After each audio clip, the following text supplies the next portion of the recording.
কি গো, তুমি বাজার এনেছো? হ্যাঁ মমতা, বাজার এনেছি, এই নাও। তুমি কি এনেছো? এই সবজিগুলো তো পুরো শুকিয়ে গেছে, এগুলোতে পশু মুখ দেবে না।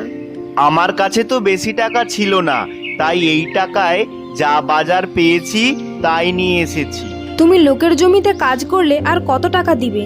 তুমি তো নিজে কোনো একটা ব্যবসা শুরু করতে পারো। মমতা, আমি তো ব্যবসা করতে চাই, কিন্তু ব্যবসা করার মতন কি আমার কাছে টাকা আছে?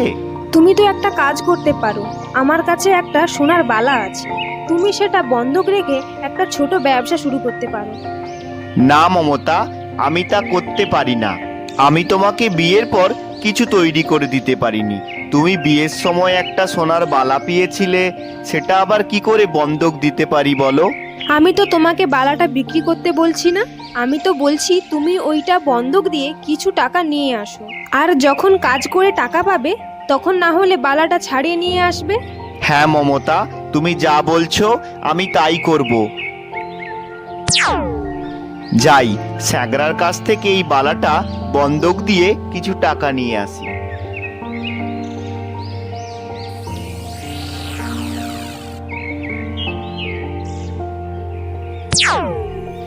তুই এটা কি এনেছিস?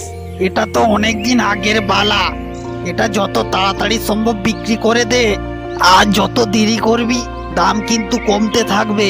না, আমি এটা বিক্রি করব না, আমি এটাকে বন্ধক রাখব।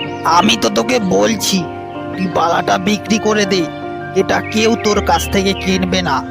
একবার ভেবে দেখ, আমি এই বালাটাকে সঠিক দামে কিনে নেব, না হলে কিন্তু ঠকে যাবি। না গো দাদা, এটাকে বিক্রি করব না, এটাকে বন্ধকই রাখব। তোর যেমন ইচ্ছা, আমি তো তোর ভালোর জন্যই বলছি, কিন্তু তুই তো আর শুনলি না। এই নে তোর টাকা ধর। আমাকে কিন্তু 3 মাস পরে পুরো টাকাটা দিতে হবে, সুদ সহ। না, এ নিয়ে তোমাকে চিন্তা করতে হবে না, আমি 3 মাসের মধ্যে সমস্ত টাকা ও সুদ সমেত তোমাকে দিয়ে যাব।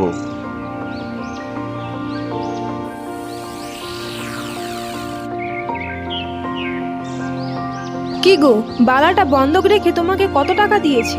5,000 টাকা দিয়েছে। তা তুমি কি দোকান করবে ভেবেছো? আমি তো কিছু ভেবে উঠতে পারিনি, তুমি বলো কি করব? তুমি একটা চপের দোকান করো, দেখবে খুব ভালো চলবে। তুমি ঠিক বলেছ, আমি কাল থেকে চপের দোকান খুলব।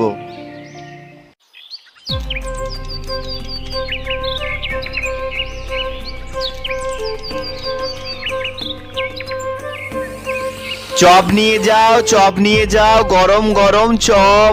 চপ নিয়ে যাও, চপ নিয়ে যাও, গরম গরম চপ। দাদা, আমাকে 5টা চপ দাও তো। হ্যাঁ হ্যাঁ দিচ্ছি, এই নাও তোমার চপ।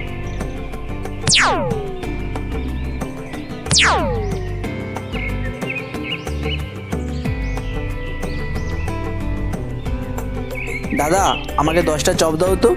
হ্যাঁ হ্যাঁ, কেন নয়, এই নাও তোমার চপ।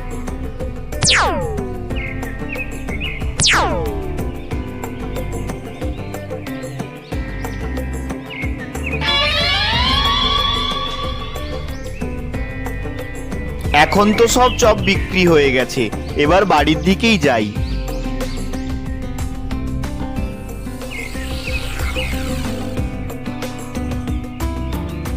মমতা, তুমি দেখেছো কত টাকা? এরকম যদি চলতে থাকে তাহলে আমি কিছুদিনের মধ্যে তোমার বালা ছাড়িয়ে আনতে পারবো। বাহ, সে তো খুব ভালো কথা। ভালোই করেছি, চপের দোকান করেছিলাম বলে খুব ভালোভাবেই চলছে।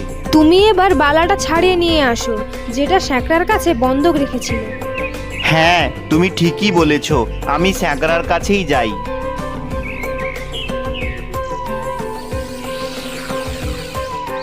এই নাও টাকা সুদ সহ। টাকা তো দিয়েছিস সুদ সহ, কিন্তু তুই আমাকে নকল সোনা কিভাবে দিয়েছিস? তোর এত বড় সাহস! কি বলছো? নকল সোনা? না, নকল হতে পারে না। স্যাকরা আমি না তুই, তুই আমার চেয়ে ভালো জানিস। আমি বলছি ওটা নকল সোনা, তো ওটা নকল সোনা। তুই আমাকে নকল সোনা দিয়েছিস, এটা আমি জমিদার বাবুকে বলবো নাকি? আজ কিভাবে বলছো বালাটা নকল? তুমি তো সেই দিন বলনি বালাটা নকল? আমি ওই দিন তাড়াহুড়ো করে বালা নিয়ে নিয়েছিলাম, তাই বুঝতে পারিনি। দাঁড়া, তোকে তোর বালা দিচ্ছি। এই বালাটা পুরো কালো পড়ে গেছে। আমি তো তোকে ওইটাই বলছি, সোনা কখনো কালো হয়? তুই বালার উপরে সোনার পালিশ করে দিয়েছিলিস। আমি তোকে ভালোর জন্য বলছি, তুই চলে যা। আমি না হলে জমিদার বাবুকে ডেকে তোর নামে নালিশ করব।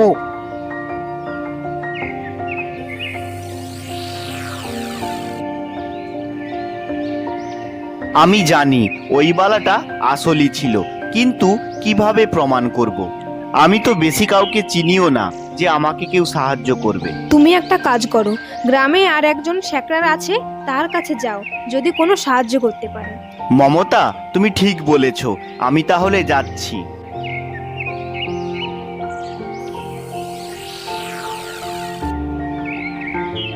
টাকা তো দিয়েছিস সুদ সহ, কিন্তু তুই আমাকে নকল সোনা কিভাবে দিয়েছিস? তোর এত বড় সাহস! কি বলছো? নকল সোনা? না, নকল হতে পারে না। স্যাকরা আমি না, তুই তুই আমার চেয়ে ভালো জানিস।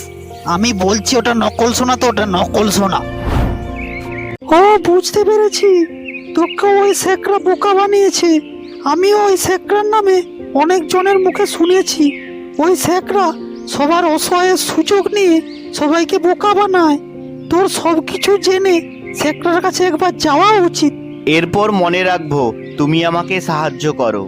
ঠিক আছে, তুই আজ বাড়ি যা, আমি নিশ্চয়ই কিছু ভেবে রাখবো। ঠিক আছে, তুমি যা বলবে আমি তাই করব। আমি যাচ্ছি তাহলে।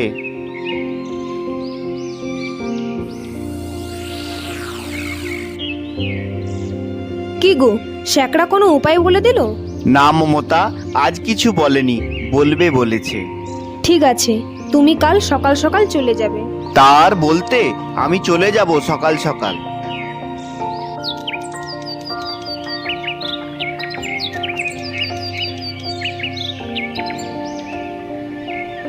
সকাল তো হয়ে গেল, এইবার যাই স্যাকরার কাছে। উপায় তো একটা বের করতে হবে।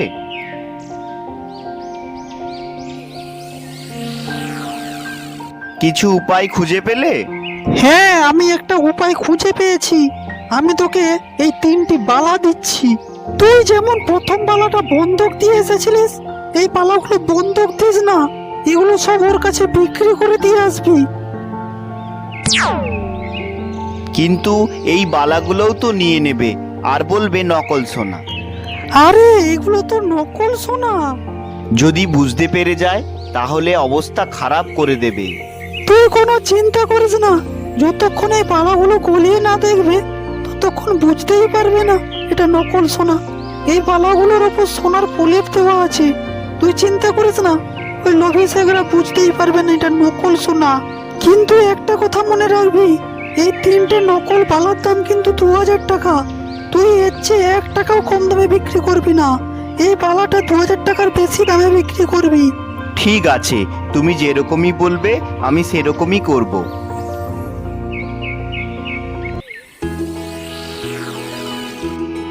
আবার তুই এসেছিস? আমি তোকে কতবার বলেছি তোকে আমি টাকা দেব না, তুই আবার এসেছিস। মনে হচ্ছে তোর নামে জমিদার বাবুকে বলতেই হবে দেখছি। না দাদা, আমি অন্য কারণেই এসেছি। আমি ভেবেছি দোকানটা তো একটু বড় করতে হবে। তুই এবার কি এনেছিস দেখি, কি বন্ধক রাখবি? আমি এই 3টে বালা বন্ধক রাখতে চাই, তার বদলে আমাকে কিছু টাকা দিয়ে দাও।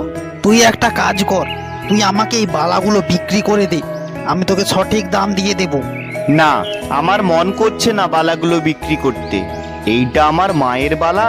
তুই এত বোকা কেন? তুই এই বালাগুলো আমাকে বিক্রি করে অনেক টাকা পাবি, আর তা দিয়ে আরো বড় দোকান করতে পারবি। ঠিক আছে, তুমি যা ভালো বুঝো। এই নে 20,000 টাকা।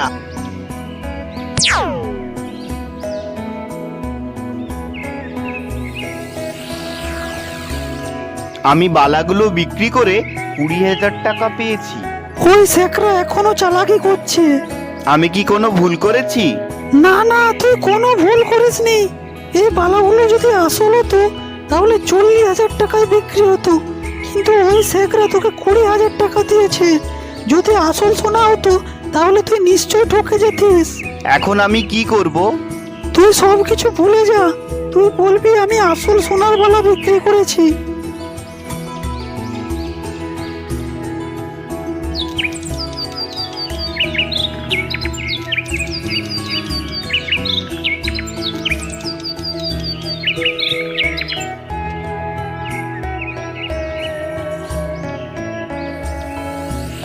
আরে এই রতন, বাড়িতে আছিস নাকি?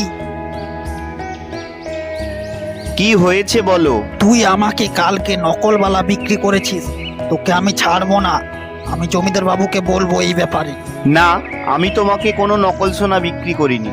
আমি আসল সোনার বালাই বিক্রি করেছি। তোমার কাছে কোনো প্রমাণ আছে? আমি জমিদার বাবুকে বলবো তুমি গ্রামের লোক ঠকাও। অতি লোভ ভালো নয়। হ্যাঁ রতন, আমি নিজের ভুল বুঝতে পেরেছি।